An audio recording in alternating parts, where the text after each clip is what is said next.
ሰላም ሰላም ቅዱሳን እንደምናችሁ የጌታ ሰላምና ጸጋ ይብዛላችሁ። ወንድማችሁ ፓስተር ዳዊት ነኝ ከጅማ ኤፍቢአይ ቸርች። ባለፈው በኦሮምኛ ስርጭ የነበርኩት አንድ ቪዲዮ ስርጭ ነበረ። እሱም ደህንነትና አክሊል በሚል ርዕስ ላይ አጭር ትምህርት አስተላልፌ ነበር። ዛሬ ደግሞ በአማርኛ እናንተም እንድትካፈሉ በጌታ ፍቅር አሳስባችኋለሁ። ይህንን ሀሳብ ለወንድሞቻችሁና ለእህቶቻችሁ ሼር እንድታደርጉ በጌታ ፍቅር አሳስባችኋለሁ። ዛሬ የእግዚአብሔርን ቃል ዮሐንስ ወንጌል ምዕራፍ 3 ቁጥር 16 ላይ ያለውን የህይወት ቃል ያነብላችሁ ፈልጋለሁ። ከዛ አብረን አንዳንድ ሀሳቦችን እንመለከታለን። እንዴት በጌታ በኢየሱስ አነባለሁ። በእርሱ የሚያምን ሁሉ የዘላለም ህይወት እንዲኖረው እንጂ እንዳይጠፋ እግዚአብሔር አንድያ ልጁን እስከ መስጠት ድረስ ዓለምን እንዲሁ ወደዋልና። እግዚአብሔር ልጁን ወደ ዓለም የላከው በዓለም ለመፍረድ ሳይሆን ዓለምን በእርሱ ለማዳን ነው። በእርሱ የሚያምን ሁሉ አይፈረድበትም። በእርሱ የማያምን ግን በአንዱ በእግዚአብሔር ልጅ ስም ስላላመነ አሁኑኑ ተፈርዶበታል። እንግዲህ ዛሬ ደህንነት ምንድነው በሚል ሀሳብ ላይ ነው መጀመሪያ ለማውራት የምፈልገው። ከዛ በኋላ ደግሞ ሽልማት ወይም ደግሞ አክሊል ምንድነው? እንግዲህ ደህንነት ማለት በኢየሱስ ክርስቶስ በማመን በአንድ ሰው ላይ በሚመጣ ከኃጢአት ፍርድ ወይም ደግሞ ከዘላለም ፍርድ በኃጢአት ምክንያት በሰው ልጅ ላይ ከሚመጣ ከእግዚአብሔር ቁጣ መዳን ማለት ነው። ስለዚህ ከዚህ ቁጣ ከዘላለም ፍርድ ለማምለጥ ምን ያስፈልጋል? እምነትና እምነት ብቻ ነው። ምንድነው እምነት? ኢየሱስ ክርስቶስ በመስቀል ላይ ስለኛ እንደሞተና ጌታችን ኢየሱስ ክርስቶስ በመስቀል ላይ ሞቶ ዋጋ ለኛ እንደከፈለ ስንቀበል በክርስቶስ ኢየሱስ በማመናችን ብቻ የዘላለምን ሕይወት እናገኛለን። በዚህ ክፍል ላይ እንዲያው እምለው ደግሞ እንዲሁም ወደደን እምለው ቃል አጋባዊ ፍቅር ወይም ደግሞ ምክንያት አልባ ፍቅር ነው። ወዳጆች አንድ ነገር ልነግራችሁ ፈልጋለሁ። ያለ ምክንያት የወደዳችሁ ጌታ በምክንያት ከሕይወት አያጎላችሁ። ወይም ደግሞ ያለ ምክንያት የዘላለም ሕይወት የሰጠ ጌታ በምክንያት ከዘላለም ሕይወት አያስወጣችሁ። ምክንያቱም እግዚአብሔር እኛን ስወደን ኤፌሶን ምዕራፍ 2 ስንመለከት እኛ በበደላችንና በኃጢአታችን ምክንያት ሙታን ነበር። ሙታን ሳለን ነው የወደደን። ደካሞች ሳለን ነው የወደደን። ምዕራፍ 5 ስትመለከቱ ደካሞች ምንም ከእግዚአብሔር ርቀን እያለ የእግዚአብሔር ጠላቶች ሆነን እያለ እግዚአብሔር ወደደን። በማን? በልጁ በኢየሱስ ክርስቶስ በኩል እግዚአብሔር ወደደን። ስለዚህ የዘላለምን ሕይወት ለማግኘት ስራ ሳይሆን ሕግ መጠበቅ ሳይሆን የሆነ ሃይማኖተኝነትን መልክ ማሳየት ሳይሆን ምንድነው የምጠበቀው? በተሰራው ስራ ማመን ነው። በመስቀል ላይ በክርስቶስ ኢየሱስ በተሰራው ስራ የሚያምኑ ሰዎች ያለ ምንም ድካም የዘላለምን ሕይወት ያገኛሉ። ለዘላለም ይድናሉ። ክብር ለጌታችን ለኢየሱስ ክርስቶስ ይሁን። ስለዚህ ምንድነው የሚለው? በእርሱ የሚያምን ነው። በእርሱ የሚያምን። ስለዚህ ደህንነትና አክሊል አይገናኙም። ደህንነት ኢየሱስ ክርስቶስ በመስቀል ላይ በሰራው ስራ የምናገኘው ሕይወት ነው። ኢየሱስን የምንካፈልበት ሕይወት ነው። ደህንነት በክርስቶስ ነው። ሰርተን ሳይሆን ተሰርቶልን ነው። ከፍለን ሳይሆን ተከፍሎልን ነው። ሞተን ሳይሆን ሞቶልን ነው። ታመን ሳይሆን ታሞልን ነው። ደክመን ሳይሆን ደክሞልን ነው። ደህንነት በክርስቶስ የምናገኘው መጽሐፍ ስናገር ሃሌሉያ ሰውን ሁሉ የሚያድን የእግዚአብሔር ጸጋ ተገልጧል። ወይም ደግሞ ዓለምን የሚያድን የእግዚአብሔር ጸጋ ተገልጧል። ቲቶ ምዕራፍ 2 ቁጥር 11 ላይ ጸጋ ማለት በነፃ የምሰጥ ለማይገባ የተሰጠ ነፃ ስጦታ ነው። ለዛ ነው ኤፌሶን ምዕራፍ 2 ቁጥር 8 አካባቢ ላይ ስትመለከቱ ጸጋው በእምነት አድኗቸዋል። ወይም ደግሞ አድኗል። ማንም እንዳይመካ በስራ በእኛ ስራ አይደለም፣ በማንም ስራ አይደለም። ስለዚህ ለደህንነት ምንድነው የሚያስፈልግ? ጌታ ኢየሱስን ማመናችን ብቻ በቂና በቂ ነው። ስለዚህ ስለ ዳንን ነው የምናገለግል። ስለ ዳንን በመልካም ስራ የምንሰራው እንጂ ለመዳን የምንሰራው አንዳች አይነት ስራ አይደለም። እንደውም ደግሞ መጽሐፍ ቅዱሳችን የምናገረው እኛ በክርስቶስ ኢየሱስ ስናምን ያገኘናቸውን ነገሮችን እናገራል። አንደኛ ዮሐንስ ወንጌል ምዕራፍ 1 ቁጥር 12 ላይ የልጅነትን ስልጣን አገኘን። በስሙ ለሚያምኑት የእግዚአብሔር ልጆች እንደሆኑ ስልጣን ሰጣቸው። ስልጣን ነው ያገኘን፣ የልጅነት ስልጣን። እግዚአብሔርን አባ ማለት ጀነናል። የእግዚአብሔር ልጆች ሆነናል። ልጅነትን ተካፍለናል። ሁለተኛ በክርስቶስ ኢየሱስ ስናምን ምንድነው ያገኘነው ቢባል ከማይጠፋ ዘር ነው የተወለደ፣ ዳግመኛ ነው የተወለደው። አንደኛ ጴጥሮስ ምዕራፍ 1 ከቁጥር 4 አካባቢ ስትመለከቱ ከቁጥር 22 ጀምራችሁ ስታነቡ እናንተ ከምትጠፋ ዘር ሳይሆን ከማይጠፋ ዘር ተወልዳችኋል። ያዕቆብ ደግሞ በእውነት ቃል አስቦን ወለደን። ስለዚህ ከማይጠፋ ዘር የተወለድን ሰዎች እኛ በሰራነው ስራ ሳይሆን ጌታችን ኢየሱስ ክርስቶስ በመስቀል ላይ በከፈለልን ዋጋ ኢሳይያስ እንዲህ 53:5 ላይ በእርሱ ቁስል እኛ ተፈወስናል። በጣም የሚገርም ነው። እሱ በከፈለልን ዋጋ ነው እኛ ሄዳነው። ስለዚህ ደህንነትና ሽልማት አይገናኝ፣ ወይም ደግሞ ደህንነትና አክሊል አይገናኝ። ደህንነት በክርስቶስ ኢየሱስ በማመን የዘላለምን ሕይወት ማግኘት ነው። ከፍርድ ማምለጥ ነው። ከእግዚአብሔር መዳን ነው። የእግዚአብሔር ልጆች መሆን ነው። ከማይጠፋ ዘር መወለድ ነው። ዳግመኛ መወለድ ነው። ክብር ለጌታ ለኢየሱስ ክርስቶስ ይሁን። ደህንነት በክርስቶስ፣ ደህንነት በጸጋ፣ ደህንነት በእምነት ነው። ደህንነት በስራ አይደለም። ስለዚህ ወገኖቼ ሆይ በዚህ ቃል እንድትበረቱና ሁሌ እግዚአብሔርን ቃል ስለ ደህንነታችሁ እርግጠኞች እንድትሆኑ እፈልጋለሁ። ጌታ ኢየሱስ ስትቀበሉ፣ ስትድኑ፣ ስታምኑ ዮሐንስ እንደተናገረ አንደኛ ዮሐንስ መልእክት ምዕራፍ 2 ቁጥር 20 እስከ 22 ታነቁ እኛ ምን ሆነናል? እበት ተቀብለን ከቅዱሱ ቅባት ተካፍላችኋል። ሮሜ ምዕራፍ 3 ቁጥር 24 ስትመለከቱ ደግሞ ኢየሱስ ስለ ኃጢአታችን እንደሞተና ጽድቅን እንድናገኝ ደግሞ ከሞት እንደተነሳ ይናገራል። አይታችኋል። ጌታ ኢየሱስ ክርስቶስን ስናገኝ በክርስቶስ ኢየሱስ ስናምን ምን ሆነናል? እብን ጸድቀናል። አንደኛ ቆሮንቶስ ምዕራፍ 6 ቁጥር 11 እና አንደኛ ቆሮንቶስ ምዕራፍ 1 ቁጥር 30 አካባቢ ስትመለከቱ በክርስቶስ ኢየሱስ ለእግዚአብሔር እንደተቀደሰ ይናገራል። አንደኛ ቆሮንቶስ ምዕራፍ 6 ቁጥር 11 በመንፈስ እንደታጠበ እንደጸደቀ። ምዕራፍ 1 ቁጥር 30 አካባቢ ደግሞ ስትመለከቱ በጣም በሚገርም ሁኔታ ክርስቶስ ቅድስናችን፣ ክርስቶስ ቤዛችን፣ ክርስቶስ ጽድቃችን። ለመጽደቅ የምንሰራው ስራ የለም፣ እሱ አጸደቀን።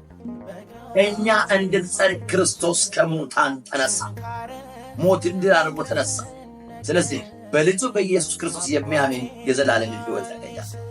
አክሊልስ ምንድን ነው? አክሊልስ ምንድን ነው?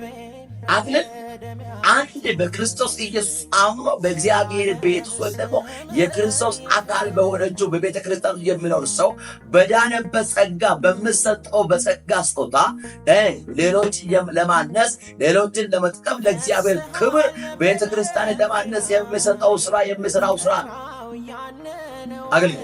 አገልግሎት። ስለዚህ በሚሰራው ስራ ደግሞ የሚያገኘው ውጤት አክሊል በእኛ በምናገለግለው አገልግሎት በታማኝነት ካገለገለን የምናገኘው ከእግዚአብሔር የምንቀበለው ዋጋ። አክሊል በምታገለግሉት አገልግሎት ነው የምታገኘው። በታማኝነት ስናገለግል፣ በታማኝነት ስንሮጥ፣ እግዚአብሔር በሰጠን ጸጋ ስጦታ ለእግዚአብሔር ክብርና ለቤተ ክርስቲያን መታነጽ ስናገለግል በመጨረሻ ላይ ከእግዚአብሔር የምንቀበል ጉዳይ ነው። አንድ ከአባቱና ከእናቱ ከወላጁ የተወለደ ልጅ አባቱና እናቱን ለማገዝ ወይም ደግሞ አባቱ ለአባቱና ለእናቱ እንደሚታዘዝ ሁሉ በአባቱና በእናቱ ቤት ይህ እንደምስራ በክርስቶስ ኢየሱስ አምነን ስንድን የእግዚአብሔር ልጆች ስለሆነ በአባታችን ቤት በእግዚአብሔር ቤት በምንኖርበት ስራ ጊዜ በተሰጠን ስራ እግዚአብሔር በሰጠን ጸጋ የምንሰራው ስራ ነው፣ የምናደርገው እንቅስቃሴ ነው። በተሰጠን ጸጋ ማለት ነው። ይሄ ማለት ጸጋ ማለት ነው። እግዚአብሔር ለአንዱ ስብከትን ሰጠ፣ ለአንዱ ደግሞ የመፈወስን፣ ታምራትን፣ ትንቢትን፣ ልሳንን ልዩ ልዩ ጸጋ ስጦታ ነው። በተሰጠን ጸጋ ስጦታ ሰርተን ከእግዚአብሔር የምናገኘው ዋጋ ነው። ስለዚህ ከደህንነት አይገናኝም። የቱ ይቀድማል ቢባል ደግሞ ደህንነት መወለድ፣ ክርስትና ከመወለድ ይጀምራል። ክርስትና ጌታ ኢየሱስ ክርስቶስን በመቀበል ከመወለድ ይጀምራል። ክብር ለኢየሱስ ክርስቶስ ይሁን። ስለዚህ ወገኖቼ ሆይ በክርስቶስ ኢየሱስ በማመን ብቻ መዳን ነው እንጂ በስራ መዳን፣ ሕግ በመጠበቅ መዳን አይቻልም። ይሄ የሚቻል ከሆነ ቢሆንማ ክርስቶስ ባልሞተ ነው። ማለትም ክርስቶስ እንደሞተ የተፈለገው ትልቁ ጉዳይ የሰው ልጅ ከኃጢአት እንድንን የኃጢአትን ስሬት ለማግኘት ኢየሱስ ክርስቶስ በመስቀል ላይ ደሙን ማፍሰስ ግድ ሆኖ ስለተገኘ አብ ዝም እስከሚል ድረስ ልጁ ላይ እስከሚጨክን ድረስ ጌታችን ኢየሱስ ክርስቶስ በመስቀል ላይ ዋጋ ከፈለ። ድናችኋል፣ ጸድቃችኋል። በክርስቶስ ኢየሱስ ድነናል። በክርስቶስ ኢየሱስ ተቀድሰናል። በክርስቶስ ኢየሱስ ዳግመኛ ተወልደናል። ከማይጠፋ ዘር ተወልደናል። ለዘላለም እንዳይጠፋ ነው። በእርሱ የሚያምን እንዳይጠፋ የሚለው ቃል በተደጋጋሚ በመጽሐፍ ቅዱስ ውስጥ እናገኛለን። ከማይጠፋ ዘር የተወለደ ሰዎች ነን። እንዴት? በእምነት እኛ በሰራን ስራ አይደለም፣ እኛ በጠበቅነው ነገር አይደለም። ጌታ ኢየሱስ በመስቀል ላይ በሰራው ስራ እግዚአብሔር በልጁ በክርስቶስ ኢየሱስ በገለጠው ጸጋ፣ ክብር ለኢየሱስ ይሁን። ስለዚህ በአጭሩ ደህንነት በሰው ስራ ሳይሆን በመስቀል ላይ ክርስቶስ በሰራው ስራ የሚገኝ የዘላለም ሕይወት ነው። ለዘላለም ነው። እግዚአብሔር እንዴት ነው የወደደን? እግዚአብሔር እንዲሁ ነው የወደደን። ስለዚህ ያለ ምክንያት ነው የወደደን።